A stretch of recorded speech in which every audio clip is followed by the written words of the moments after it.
السلام عليكم ورحمة الله وبركاته. أهلا بكم في قناة عالم تصليح الساعات. هنتكلم برضو يا جماعة عن الساعات الجيب الجميلة دي. ناس كتير حباها وأنا حاببها بصراحة جدا يعني. في كتير بعتولي وسألوني إيه يا ترى الرموز المحطوطة هنا. هنشوفها برضو تحت الميكروسكوب إن شاء الله وأوريكم إيه الرموز دي بترمز لإيه. طبعا ساعة جميلة زي ما قلنا عليها مرة، عمالين عليها حلقة قبل كده على فكرة. ساعة جميلة، ساعة أوميجا، بس طبعا قديمة. فيها هنا مش شيبس هنا، يعني فيها تكسيرات زي ما انت شايف اهي، يعني حاجة طبعا مش حلوة. العارب موجودة جميلة، مش شغالة للأسف. الساعة دي فضة يا جماعة، ورمز الأسد اللي هو موجود هنا هو ده رمز إن هي فضة 100%. ساعة رائعة بصراحة وساعة جميلة، وإنك ترجعها تاني لطبيعتها مش عملية سهلة أبدا. شوف ظهرها جميل إزاي، برضو محطوط الرمز أهو، الأسد يعني حاجة جميلة جميلة جميلة جدا يعني بصراحة. بص المكنة بتاعتها فيري سيمبل خالص، نفس المكنة. هما في بعتين لي يا جماعة بيقولوا كرونوجراف بتاع الساعة كرونوجراف. هو يا جماعة كرونوجراف، هو زي ده هو زي ده، هي نفس الساعة القديمة هي اللي زي دي، الساعة الجديدة هي نفس الساعات كلها حاجة واحدة، هي فكرة واحدة اهي. شوف دي نظام أجدد شوية، دي نظام قديم شوية، لكن هي نفس فكرة التروس، بس بيغيروا مثلا التختة، بيغيروا الحاجات دي، هي كلها واحدة واحدة واحدة واحدة. ولو فيها كرونوجراف بيبقى بدل ما فيها اتنين بيبقى فيها 3 أماكن للتروس، يعني 3 تروس للكرونوجرام يمين وشمال، والساعة نفسها يبقى في 3 أنواع من التروس موجودة في المكنة دي. نفس الفكرة، لكن هي فكرة يا جماعة لو فهمنا المكنة دي هي كلها فكرة واحدة، ترس بيسلم ترس، فانت هتقدر تعيش في كل ده من الساعات المؤقتة. هندخل برضو في الحاجات ديت كلها حاجات سهلة جدا. طبعا زي انتم شايفينها ساعة جميلة، بنحاول نشغلها اهو، ننفخ فيها من هنا عشان نشوف طبعا مش بحب مش شغال زي ما انت شايف يعني اهو، يعني مش شغال بحرية زي اللي احنا عايزين.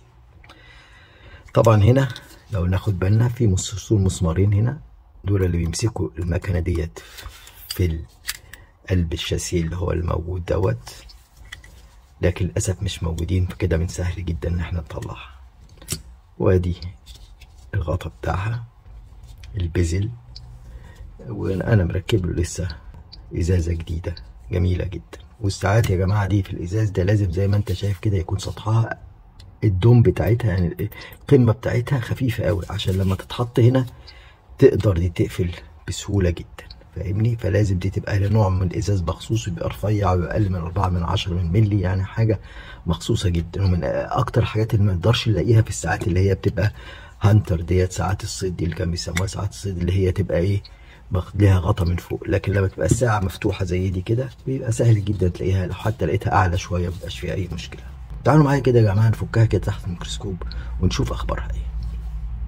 اهلا بيكم يا جماعة. دي الساعة اللي احنا قلنا عليها، ساعة أوميجا جميلة جدا زي ما انت شايفها، الماركة هي واضحة جدا، يعني من الماركات المعروفة السويسري، يعني حاجة رائعة جدا جدا جدا يعني. لكن زي ما انت شايف هي مش شغالة للأسف يعني اهو، ادي أقرب الثواني مش شغال خالص للأسف. طيب نعمل ايه؟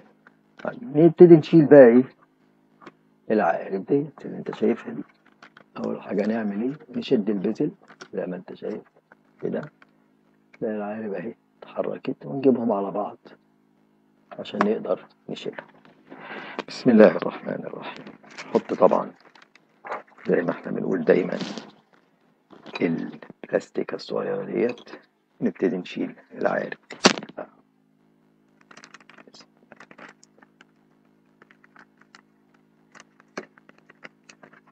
ساعات الأوميجا دي يا جماعة من الساعات يعني فوق الروعة، لازم يبقى عندك صندوق تحط فيه كل حاجة.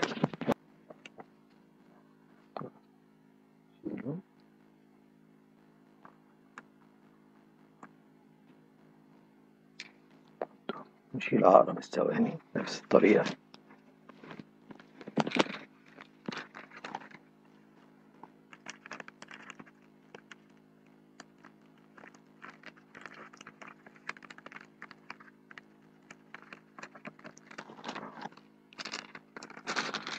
انت شايف كده، وبناخده اهو، ناخده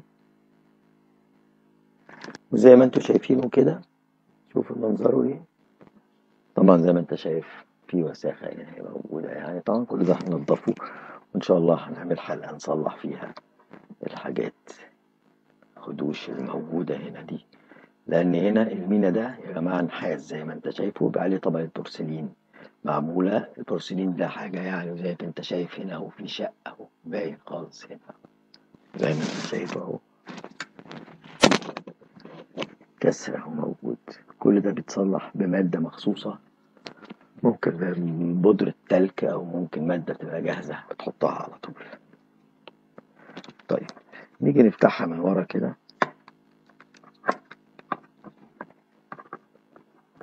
اهي. زي ما قلنا هنا في مسمار بيمسك، يبقى جزء منه هنا ماسك في الكيس من بره، والجزء التاني جوه في المكنة عشان يمنع المكنة دي انها تطلع لقدام. وهنا نفس الحاجة اهو، بس للأسف المسمارين دول مش موجودين.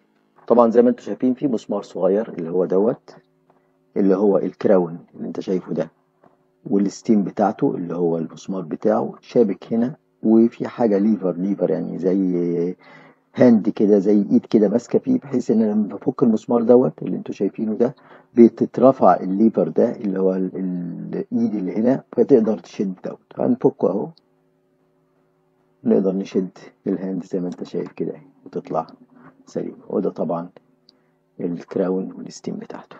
يبقى كده احنا شلنا الستيم. هنقدر نطلع دلوقتي على طول نقلبها، نقدر نطلع على طول المكنة من ورا اهو زي ما انت شايف. نزقها كده خلاص المكنة هتكون طلعت زي ما انت شايف. المكنة اهي زي ما انت شايفها خلاص من غير حاجة. وده الدايل بتاعها المينا بتاعتها. هنا يا جماعة هنلاحظ حاجة غريبة جدا زي ما انت شايف كده. شوف في حاجة هنا مغطية كل المكنة اللي انت شايفها ده، كفر اللي انت شايفه ده، يعني لافف حواليها. ده اسمه الدست كفر، يعني يمنع الدست اللي هو التراب يدخل في الساعة. شوف بنشيله كده.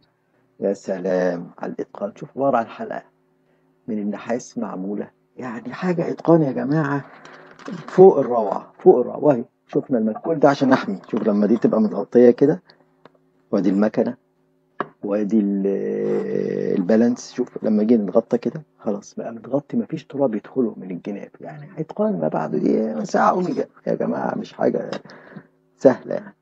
طيب هنيجي بقى نحاول نشيل الايه المينا بتاعتها عشان نقدر نصلحها، ونقدر نركب البورسلين الجديد عليها، ونشوف الدنيا ماشية ازاي ان شاء الله.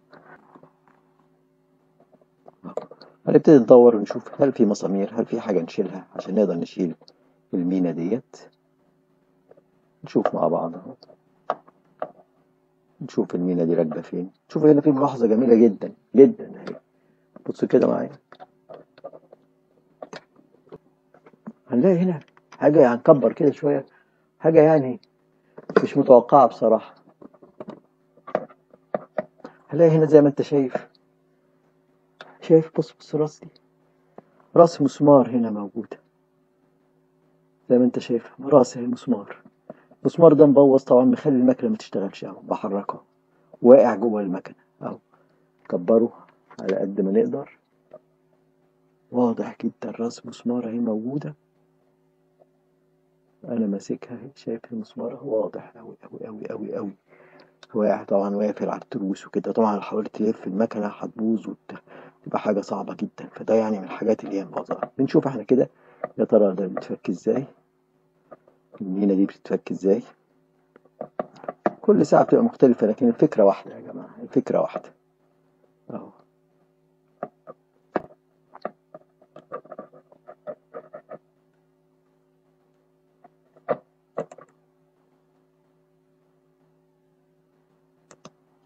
خلاص بتتشال بسهولة جدا زي ما انت شايف اهو. نظام بقى جديد في الشيل، بتتشال بالزنق.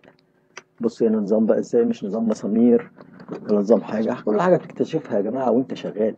بص هنا في ايه، في النحاسة دي اعمل فوكس. النحاسة دي اللي انت شايفها دي بتدخل هنا في سوستة، تدخل بالضغط كده سوستة، فالسوستة دي تيجي اهي، تيجي الناحية دي شوية فتقفل عليها. طبعا كل حاجة نظام زي ما انت شايف، يعني لازم هتكتشف كل مرة حاجة، هتكتشف كل مرة حاجة. طيب يبقى احنا شلنا المينا زي ما انت شايفينها، فدي هنقدر نصلحها، مفيش أي مشكلة فيها. شفتوا زي ما قلنا التايل، شوف حتة سوستة صغيرة يا جماعة، الناس بتفكر ازاي تزقها، فهي تضغط على ايه؟ على الراس اللي هنا الموجودة في الدايل اللي هي ديت، فتزنق عليها وتشيلها. يعني فكرة جميلة جدا وبسيطة جدا، الدنيا كلها أفكار يا جماعة، موضوع سهل جدا زي ما أنت شايف هنا. طبعا كل حاجة لازم يبقى عندك علبة تحط فيها كل حاجة، ما توقعش حاجة. صعب جدا تلاقي حاجات قطع الغيار في الحاجات القديمة دي والجديدة برضه. الشيت ديت حاجة حافظة بيحطوها عشان حاجة بسيطة جدا، يعني رفيعة جدا اهي زي ما انت شايفها، يعني زي ورقة شيت صغير كده نحاس رفيع، بحيث ان هو يحافظ على الترس دوت اللي انت شايفه، اللي هو الترس بتاع الساعات دوت، اللي هو عقرب الساعات، وبي بيخليها تمنع احتكاكها بينها وبين المينا بتاعت الساعة. حطها. بسم الله الرحمن الرحيم، ونشيل اهو الترس ده. الترس ده تشوف هنا محمي بحاجة تانية هنا زي ما انت شايف، فكل دول محميين. ده طبعا زي ما انتم شايفينها، ده الوحدة بتاعة مسمار الساعة. زي ما انت شايف مسمار الساعة، المسمار بيدخل أو هنا كده وخلاص، ونقدر يدخل جوه ويصلح. وده الليفر اللي هو الإيد اللي بنقول عليها اللي بتصدق، اللي انت بتقفلها بمسمار من الناحية التانية. اتفضل عشان ما تقعش اهو. زي ما انت شايف المسمار ده بيوصل للليفر ده، اللي هو ينزل على الجروف اللي هنا ده، اللي هو ده اللي انتوا شايفين الجروف ده، يقفل على ايه؟ على مسمار الساعة انه ما يطلعش، يبقى بينزل فين؟ بينزل هنا بالظبط. لازم نقفله طبعا عشان ما يجيش يقع ويضيع، تبقى مشكلة كبيرة بالنسبة لنا. نقفل عليه عشان ده مهم جدا.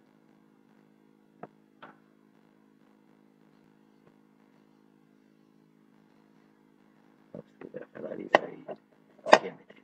طيب نبتدي بقى نشوف بقى الساعة من الناحية التانية. لو قلنا فيها مسمار واقع وفيها حاجات مش عارفين، ده يعني حاجة غريبة جدا يعني. طبعا بنحب نحط الساعة على حاجة ناعمة اللي انت شايفها طبعا، الجبت الجميلة دي يعني اهو. يعني زي ما انت شايف طبعا ما شاء الله البالانس السليم اشتغل كويس جدا. طبعا في حاجة واقفة السيستم ده كله. نبتدي نشيل البالانس، نبتدي نفك الساعة، نشوف الدنيا ماشية ازاي. نجيب طبعا فكة أكبر شوية، مسمار أكبر.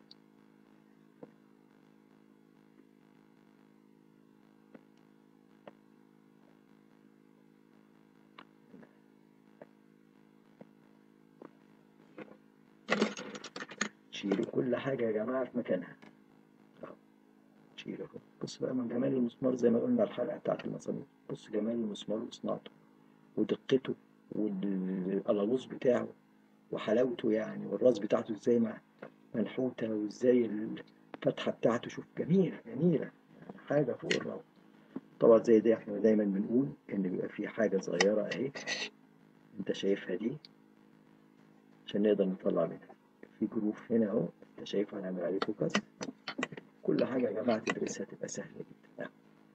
هو ده عشان تقدر تزق من هنا اهو، بس عشان في ريفليكشنز اهو، نقدر نزق احنا من هنا، نزق البالانس اللي هي تخته البالانس ونشيل اهو.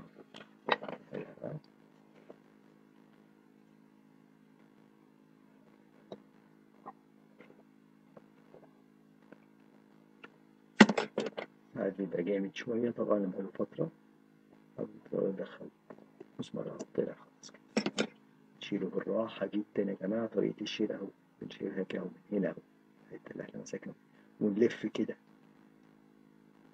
ونطلعه كده، يبقى حاجة سليمة جدا. ودايما نقلبه على ظهره. هنعمل حاجة هنا نشوفها لكم برضه، كل حاجة بقولها لكم هنعمل عليها فوكس زي ما انت شايف كده، نحطه كده وبنقلبه، نقلبه كده، نعدله عشان يبقى دايما زي ما انت شايف، دايما اللفات بتاعت الهير سبرينج دوت الشعرة دي ما تبص خالص. زي ما انتم شايفين حاجة جميلة يا جماعة، ملاحظة جميلة. نكبرها كده طبعا حاجة مهمة جدا. شايف هنا في حتة مقطوعة من البالانس زي ما انت شايف. دي حاجة مهمة جدا يا جماعة عشان ده اسمه temperature regulated، يعني بيستجيب للحرارة، يتمدد بالحرارة انت مش بالبرودة. فهو لما يتمدد يقوم جاي هنا عشان ما يحصلش أي مشكلة في الهند دوت. لو اتمدد أو مع الحرارة أو انكمش، فالهير سبرينج ده طوله هيقل، فهيخلي الساعة مش مظبوطة. شوف الدقة يا جماعة، فبيعملوا حساب بسيط جدا له، حاجة بسيطة جدا هنا في البالانس هنا، إن هي إيه، يبقى في جاب هنا موجودة، فراغ هنا موجود، بس لو اتمدد يبقى ياخد الحتة دي. وده بتبقى معمولة الجزء الخارجي ده من نحاس، والجزء اللي جوه من، يعني ده في جزء تاني حديد جوه النحاس اللي انت شايفه ده. ملحوظة جامدة جدا ومهمة. اعتقد كده كفاية عليكم في الحلقة ديت، وان شاء الله نكمل الحلقة الجاية بإذن الله. ربنا يبارك فيكم ويحفظكم، واتمنى يا رب الفيديو يعجبكم ويكونوا بيفيدكم دايما يا رب. بحاول اوريكم كل حاجة كويسة يعني، كل حاجة جميلة اللي انا بستمتع بيها فعلا. ربنا يخليكم يا رب. وما تنسوش تشتركوا في قناة علامة الساعات، وتعملوا شير ولايك للفيديو، وتنشروه على قد ما تقدروا. أنا شايف برضه القناة مش يعني الفيديوهات ما بتنتشرش بالطريقة اللي الواحد عايزها يعني، إن شاء الله بحيث الناس كلها تستمتع بيها يعني، بالذات محبي الساعات وهواة الساعات. متنسوش يا تدعموا القناة بشكرات والاشتراكات الخاصة. ربنا يبارك فيكم ويحفظكم، أشوفكم على خير، والسلام عليكم ورحمة الله.